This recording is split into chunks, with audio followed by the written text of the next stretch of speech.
A crime alert from the Bexar County Sheriff's Office tonight. Sheriff Javier Salazar is pleading for the community's help in solving 4 shootings, including 2 that ended in death. The first case came in Saturday morning in the Woodland Lake Trails mobile home community.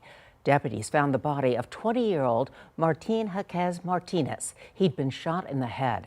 Salazar says they recovered his Toyota Tacoma at a school nearby. Deputies believe he was shot sometime between 11:30 p.m. and 1 a.m. The other 3 crimes all occurred Tuesday night. Starting at 8:42, deputies were called out to Montgomery Road for a shooting.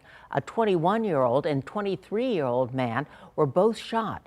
Deputies say the men were meeting an unknown suspect for a drug exchange. Salazar says they're still working on getting more information about what happened there. About 10 minutes later, deputies on the south side were called out to a shooting at 281 and Hume Road. Salazar says 2 19-year-olds met up with a group of men to sell a Dodge Charger. They made the arrangements on social media. At some point, the suspects pulled out a gun and shot the 2 teens and stole the car. One of the 19-year-olds died at the hospital. The other is in critical condition. And just before 11:15 that night, another shooting was called in from East Bexar County. Salazar says a 17-year-old boy and his friend made arrangements online with a stranger to sell a gold chain. They met behind a restaurant at Walzem and Highway 78, and during the encounter, Salazar says the suspect shot the 17-year-old several times and ran away. The victim and his friend sped off to get help but ended up crashing. They then had relatives pick them up to take them to the hospital. They're both expected to be okay. Well, with most of these cases involving some social media sales, Salazar is encouraging people to use the safe exchange zones at substations.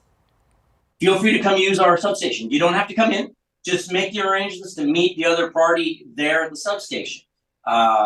Obviously, we can't guarantee that people won't try anything. But again, if they're hesitant to come meet you at a police station, then maybe there was something amiss and you probably shouldn't be dealing with those folks anyway. So feel free. Salazar is also reminding people to immediately call police or the sheriff's office if and when you hear gunshots. He says those calls could be critical to saving lives and solving a case.